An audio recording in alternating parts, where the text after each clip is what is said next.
Historical Jesus 15, Crucifixion.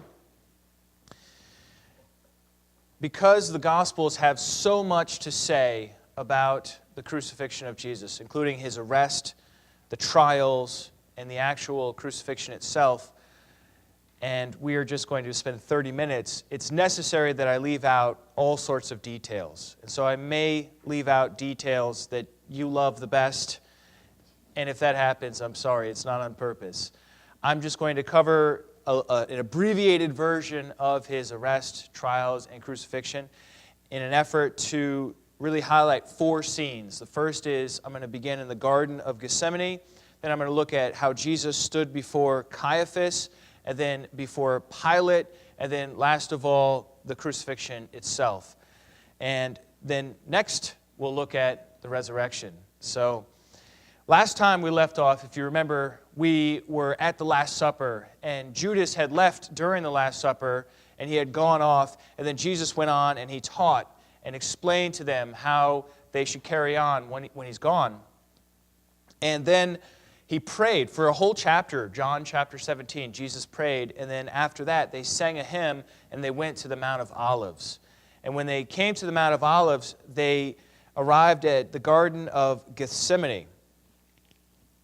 And when that was happening, we read in John 18 that Judas, who betrayed him, also knew the place, for Jesus often met there with his disciples. Just in case you're curious, Gethsemane means oil press.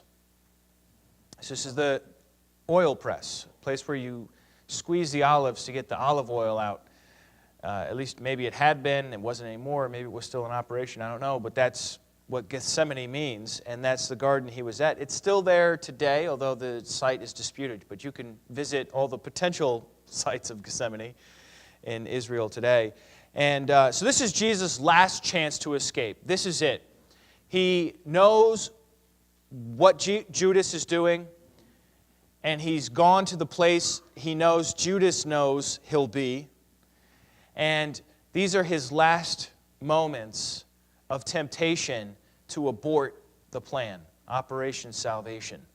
And if he hedges here, if he escapes here, if he runs away or somehow diverges here, everything gets messed up. So Jesus has to stay true. And this is the calm before the storm. He's in this garden. It's dark. He has his disciples with him. And he brings them to a certain place. And he says to them, "Sit here while I pray." And then he grabs 3 of his other closest disciples, Peter, James, and John, and he takes them and he walks with them a little farther. And then he says to them, "Watch and pray here." And then he goes a little farther. Actually, what he says to them, and this is just to the 3, is, "My soul is very sorrowful, even to death.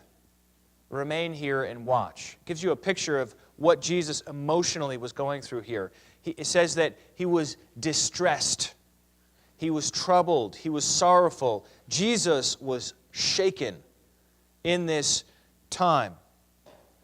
He went a little farther. He fell to the ground and he prayed these words. Mark 14:36. And he said, "Abba, Father, all things are possible for you. Take this cup away from me, yet not what I will, but what you will."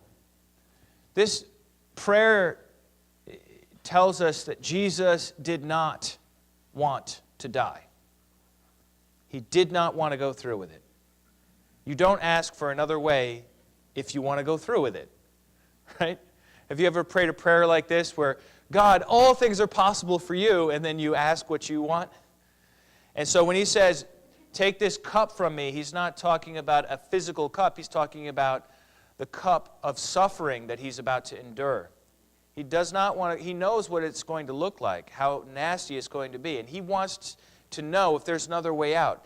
And this is not him going through the motions. This is him in sincerity, in the darkness of the garden, shaking on the ground before his God, praying and petitioning. And then he came back. And he found them sleeping, it says in verse 37. And he said to Peter, "Simon, are you asleep? Could you not watch 1 hour? Watch and pray that you may not enter into temptation. The spirit indeed is willing, but the flesh is weak." And so he went away a second time to pray by himself. And this time he said, "My Father, if this cannot pass unless I drink it, your will be done." You know, we get just little summaries of what he said. I'm sure there were probably other words he used. But there's an intensity of heart here. And he came back again and found them sleeping. And the scripture says their eyes were very heavy, and they did not know what to answer him. Can you just imagine the embarrassment of the disciples? He's already told you stop sleeping, and then he found you sleeping again, and they didn't even know what to say. And so he went away, and now Jesus is totally alone. He's spiritually alone. His top 3 closest disciples are literally sleeping on the job. They're not even praying along with him. His other disciples, who even knows what they're doing? They're probably arguing about who's the greatest. And there is Jesus alone with his God on his face a third time in prayer. And his prayer, once again, is simple: "Let this pass from me, but nevertheless not as I will, but as you will." In other words, I will do it if it's the only way. Then he came back and he found his disciples asleep again. He woke them up and he said, "They're coming." And Judas approached and he came up to Jesus, identifying him with a kiss. And Jesus said, "Do you betray the Son of Man with a kiss?" And then they arrested him and took Jesus away. The band that came was a band of soldiers and officers from the chief priests. They were carrying swords and clubs and lanterns and torches. This was a serious group of people to come arrest Jesus. When Jesus stood before Caiaphas, Caiaphas, of course, is the high priest. When Jesus stood before Caiaphas, Caiaphas is a Sadducee. Do you remember what I said about the Sadducees? The Sadducees are the ones who are in charge of the temple.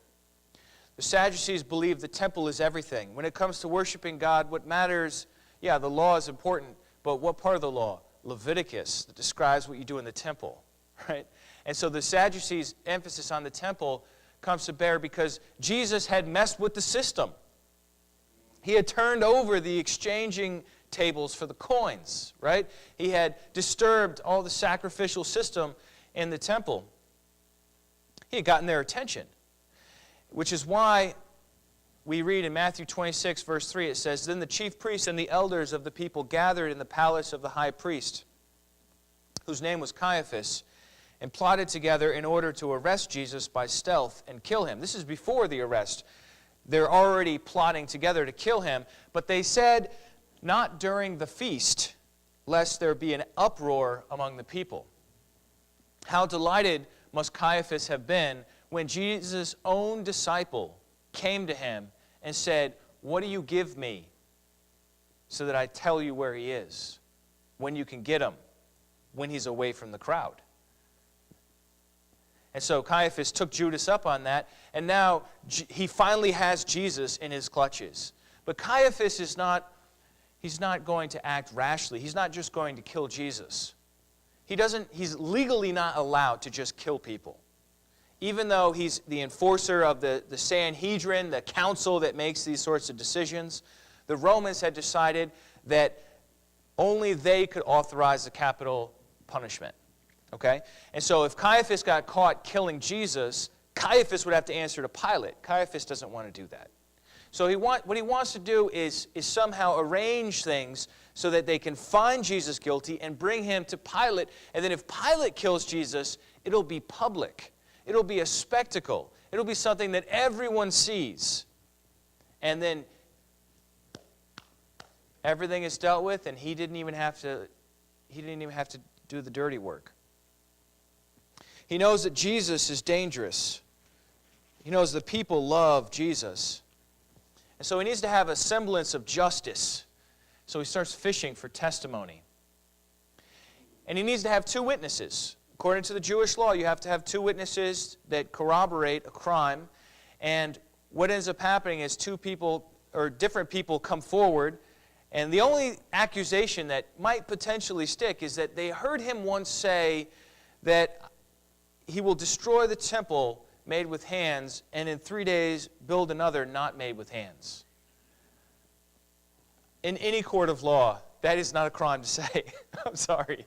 I mean, that's really weak. I mean, look at the virtue of Jesus. Even his enemies, they really have nothing on him.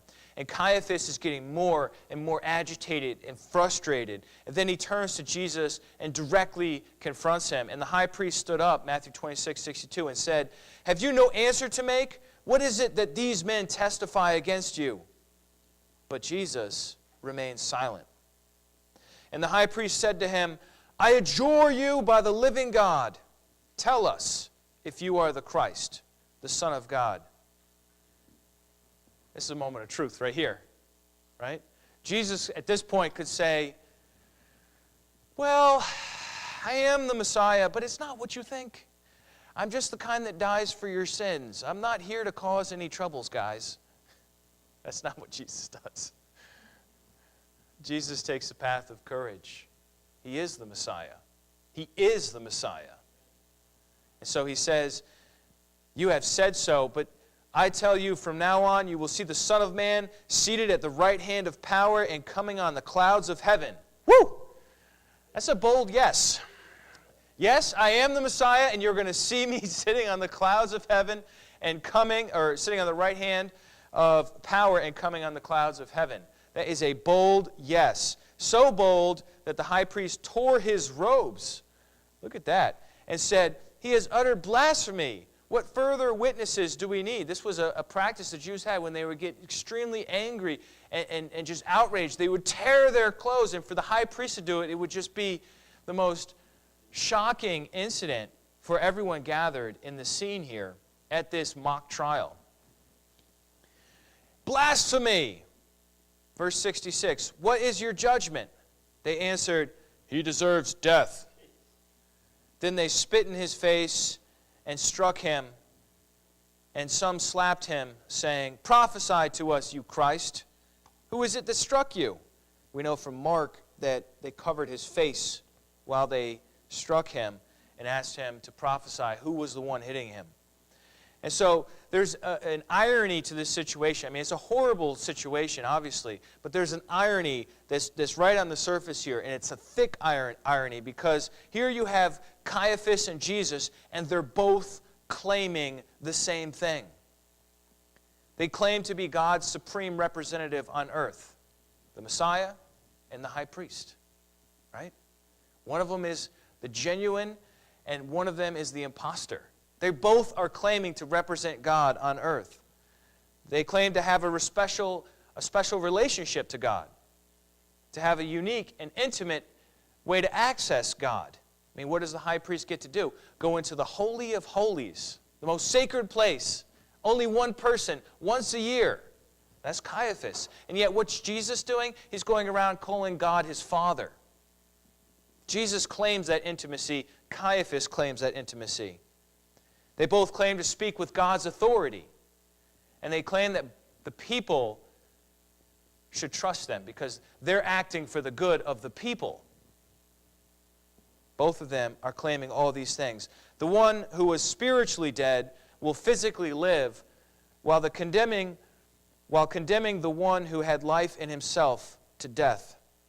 The whole scene reeks of envy and hypocrisy. They can't stop Jesus any other way. So they come around the side, they arrest him at night, and they have this kangaroo court where they're going to make him incriminate himself. It's a supreme miscarriage of justice. And look at them, they're carrying on like animals. Right? They're spitting in his face, they're hitting him, they cover his head. They strike him and they say, "Prophesy if you're the Christ. Who is it?" In the third scene, I'd like to turn to Pilate. Of course, there are other events that intervene in all of this. But Jesus then eventually gets to Pilate. And I don't know if you remember from Pilate from class 3. I talked about Pilate to you a little bit. Pilate was not a nice guy, and he really disliked the Jews. He did not, I don't think, appreciate his post as the Roman governor. I think he would have rather been somewhere else. For example, once he disguised his soldiers in the rabble, and he had a prearranged signal, and when he gave the signal, his soldiers took out hidden daggers and sliced and stabbed the crowd so that they stampeded, killing many. And other times, Pilate gave in. Although he hated it, sometimes he had to give in. For example, one time they rioted and they protested him bringing in the Roman standards into the city. And so he challenged them on it, and he was threatening to kill all the lead men. And they fell to their knees and bared their necks and said, "We'd rather die than break our laws." And he yielded because he didn't want to kill all the leaders of the people. But I don't think he liked it. But sometimes he yielded. Another time, he had brought these shields into Jerusalem with the carved name of Tiberius on them. And then the Jews protested to the emperor and said, you got to get these shields out of our town. This is a holy city, and if you don't get them out of here, we're just going to go crazy. And he ordered Pilate to take the shields away. And Pilate had to do it. So Pilate is a stern man, and yet he's pragmatic. And when he has to give in, he will give in. And I think you really see that when he faces Jesus. Generally, he's inflexible and dismissive, but also pragmatic. So they bring Jesus to Pilate, and Pilate's first statement is dismissive. So they bring Jesus, he's beaten up, and they bring him to him, and they want him to do something with Jesus. Before they get to any of that, Pilate just kind of waves them away. "Take him yourselves and judge him by your own law." That's what Pilate says. And they explain, "Well, we're seeking the death penalty." "Oh, you're seeking the death penalty. Only the Roman governor can authorize that." So he takes Jesus into the praetorium, into his headquarters, and he interrogates Jesus. And we have a lot of details of that interrogation in John chapter 18 and 19. But he decides that Jesus is not guilty of any crime. So he brings him back out, and he says, I don't think he's guilty. I don't find any crime in him. And they reply, "He stirs up the people throughout all Judea, from Galilee even to this place." Pilate says, "Whoa, did you say Galilee? He's a Galilean? This guy, is he Galilean? Is he Galilean?" Yes, he's Galilean. Okay. You know, Herod Antipas is in town. Let's just give him to Herod. You know, Pilate just does not want to deal with it at all. And so he sends Jesus over to Herod Antipas, and Herod interrogates Jesus, and his men rough him up even more, and then send him back to Pilate. So he comes back from Herod, and Pilate says, "Look, even Herod didn't find him guilty. He sent him back to me. What do you want me to do?" We read this in Mark 15, verse 6. Pilate decides he's going to try to release him. "Now at the feast, he used to release for them one prisoner for whom they asked. And among the rebels in prison who had committed murder in the insurrection, there was a man called Barabbas." Check this out. I don't know if you already knew this or not, but bar is the word for son. And Abba is the word that Jesus used to pray to God. His name is Son of the Father. So you have one who's the Son of God and the other who's claiming to be the Son of God, at least in his name. And Pilate's asking the people to choose between which Son of God do you want? The murderous, insurrectionist, revolutionary, or Jesus, the King of the Jews? You pick. It's a pretty dramatic moment. And the crowd came up and began to ask Pilate to do as he usually did for them. And he answered them, saying, "Do you want me to release for you the King of the Jews?" For he perceived that it was out of envy that the chief priests had delivered him up. He perceived that it was just envy. Pilate didn't want to give in to them. I don't think Pilate was necessarily a virtuous person. I know from reading these other things about him that he was kind of a jerk. But he also did not want to give in. He didn't want to be played.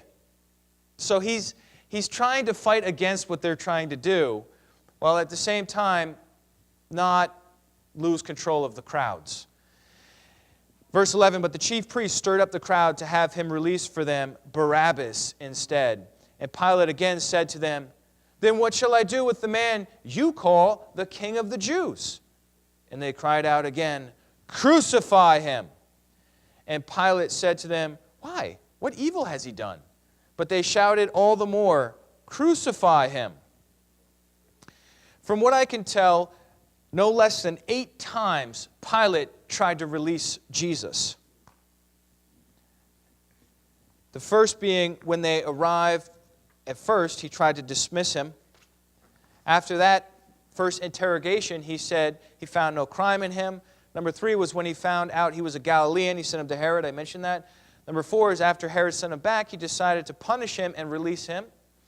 Number 5 is when the crowd requested him to release a prisoner, he put Jesus up, but they insisted on Barabbas instead. Number 6 is when the crowd shouted to crucify him. Pilate argued back against the whole crowd and suggested he punish and release Jesus instead. And then Pilate has Jesus whipped. He sends him to the soldiers, and they tie him, and they beat him mercilessly with this whip. And they dress him in a purple robe with a crown of thorns, and they mock him, and they beat him in the head.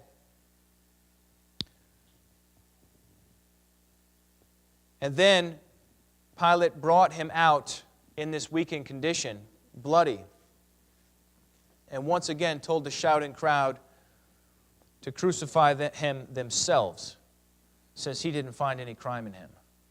And then the 8th time was after he heard Jesus claim to be the Son of God. He brought him into the praetorium and tried to release him again. They said to him, he claimed to be the Son of God, and therefore he has to die.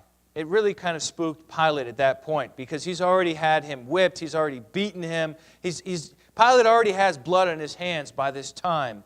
And in verse 9 it says, Pilate entered his headquarters again and said to Jesus, where are you from? But Jesus gave him no answer. So Pilate said to him, you will not speak to me? Do you not know that I have authority to release you and authority to crucify you? Jesus answered him, you would have no authority over me at all unless it had been given to you from above. Therefore, he who delivered me over to you has the greater sin. From then on, Pilate sought to release him. But the Jews cried out, and this is really where they get Pilate, if you release this man, you are not Caesar's friend. Now look, if you're not my friend, that's okay. But if you're not Caesar's friend, that's a big deal. That's a big deal as we read on. Everyone who makes himself a king opposes Caesar. So this is really the clincher where it gets political. So when Pilate heard these words, he brought Jesus out and sat down on the judgment seat at a place called the Stone Pavement, in an Aramaic Gabbatha. Now it was the day of preparation of the Passover. It was about the 6th hour. He said to the Jews, behold your king. They cried out, away with him! Away with him! Crucify him! Pilate said to them, shall I crucify your king? The chief priests answered, we have no king but Caesar.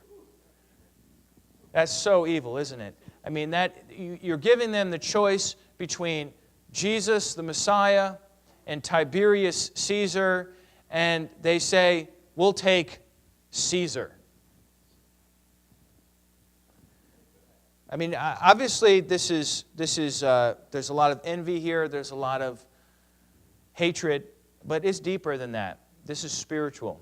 There's a spiritual hard-heartedness, a demonic influence going on here that's beyond what you can normally explain, right?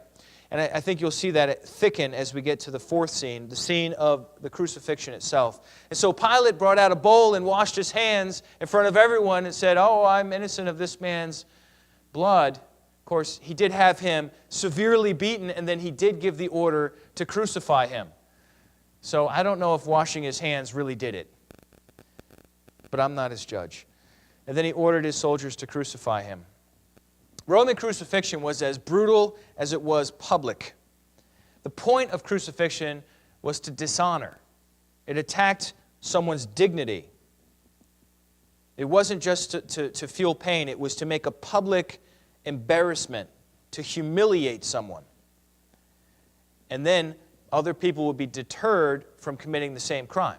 You don't crucify people for small crimes. It was a nasty, it was like the electric chair in our society, or lethal injection, crucifixion in their society. Okay? And so the whole idea is, as people are up on that cross, and they were crucifixion was a fairly routine event that happened during this period. As people are up on that cross, people looked at those who were crucified and they said, what did they do to deserve that? I'll be sure I don't do that too. Right? And so the theological meaning of the cross was, if you mess with Caesar, this is going to happen to you. At this time, that's what the cross meant. And so they stripped Jesus naked, they gambled for his clothes, and they hung him up on a wooden cross with nails through his wrists and feet. And then from his high position, he saw his mother. He saw his mother Mary and his aunt, along with Mary Magdalene and Mary, the wife of Clopas, and one of his disciples. There's a little group there. And he said to his mother, woman, behold your son. And he said to the disciple, behold your mother. And from that hour the disciple took her to his own home. Gives you an indication of the state of Jesus' mind as his blood is dripping and he's hanging on the cross in agony, his nerves on fire, blood everywhere, sweat. And what's his concern? My mom. I want my mom to be taken care of. It's beautiful, isn't it? So he makes provision for his mother to be taken care of by this disciple that's there. And then they attached a sign above his head. This is Jesus of Nazareth, the King of the Jews. Again, this is thick irony. The purpose of the sign is the accusation. That's what people are supposed to read, and it was written in all these different languages, so everybody could read it. And the idea is it's an accusation. You know, so-and-so killed 2 soldiers while they were on a resupply run or something like that.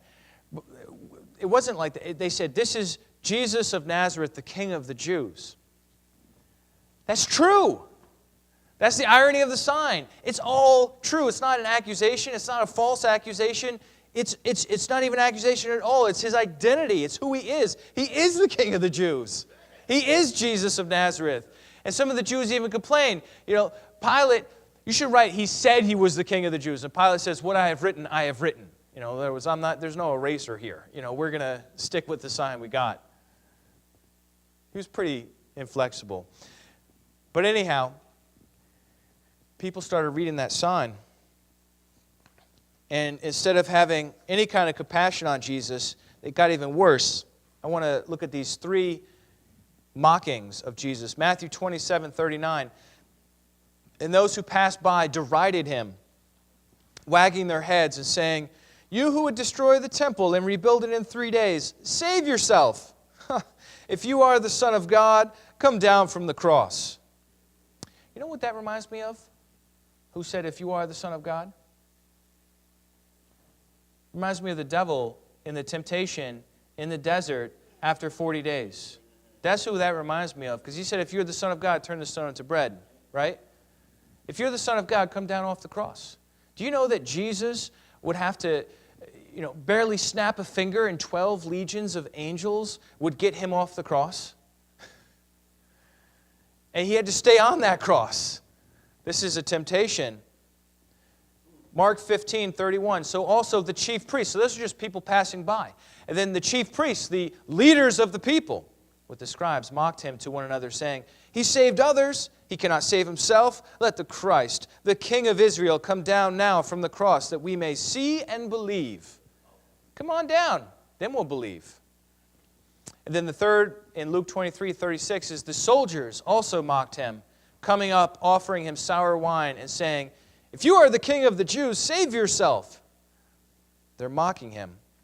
But in that whole incident, there is one who stuck up for Jesus. There is one. One of the criminals, in Luke 23:39, one of the criminals who were hanged railed at him, saying, "Are you not the Christ? Save yourself and us." But the other rebuked him, saying, "Do you not fear God, since you are under the same sentence of condemnation? And we indeed justly, for we are receiving the due reward of our deeds. But this man has done nothing wrong." And he said, "Jesus, remember me when you come into your kingdom." And he said to him, "Truly I say to you today, you will be with me in paradise." This is the only one who defended Jesus. This one criminal. And he might have been a scoundrel his whole life. He might have done wicked, and I'm sure he probably did, wicked things. But in that moment, on the cross, in his last hours, with his last breaths, he defended our Jesus. And I hope I meet that man someday. I'd like to shake his hand and tell him thank you. After Jesus was on the cross for several hours, darkness fell. In the middle of the day, it became dark until the afternoon, until 3 in the afternoon. And at some point, Jesus cried out, my God, why have you forsaken me?" The first line of Psalm 22. He said, "I thirst," and they held a sponge of sour wine up to his mouth. He cried out, "Father, into your hands I commit my spirit." And then at last he said, "It is finished." After hours and hours of hanging there, suffocating, he died. Joseph of Arimathea buried him in his own rock-hewn tomb. There's so many layers of meaning here. From the perspective of Jesus, he's doing his Father's will. He's dying for our sins. From the perspective of Pilate, he's frustrated because he got outmaneuvered. Too bad this guy died. From Caiaphas' perspective, phew, he's relieved. There's one less of these messiahs to worry about. From the crowd's perspective, he's a false messiah and he got what he deserved. From the soldier's perspective, it's just another day. Another criminal executed. I'm going to go home and eat dinner. From the penitent thief's perspective, this man just gave him a golden ticket to the kingdom of God. I mean, it's like, Jesus never does that. You read Jesus all throughout his interactions with people. He never gives anybody some sort of like guarantee and says, "Don't worry, you're definitely going to be there, man. I'll see to it you're in the kingdom." Just this one man. And he dares to ask. He says, "When you come into your kingdom, remember me." Jesus says, "I say to you today, I don't have to wait till I come into my kingdom. I'll tell you right now, you will be with me in paradise." So the thief had a good day. And then from the disciples' perspective, terror, trauma, horror, confusion, most of them are just off hiding somewhere. But from God's perspective, I'm sure there's a lot of sorrow, but he sees the end of the plan. He knows that with Jesus' last breath, with those last 3 words, "It is finished," the deal is sealed. Everything that needs to happen has happened, and he's just waiting for the moment of resurrection.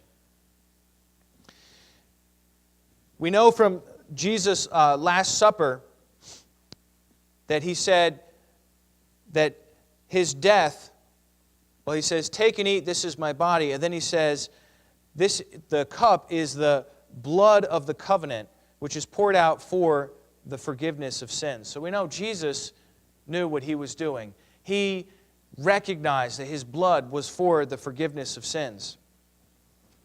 Though many sinned against him, Jesus never lashed out. Though they reviled him, he did not revile in return. Though he suffered, he uttered no threats. Instead, he continued entrusting himself to God, the just judge. And then he died. So let's take a break and we'll come back and look at resurrection.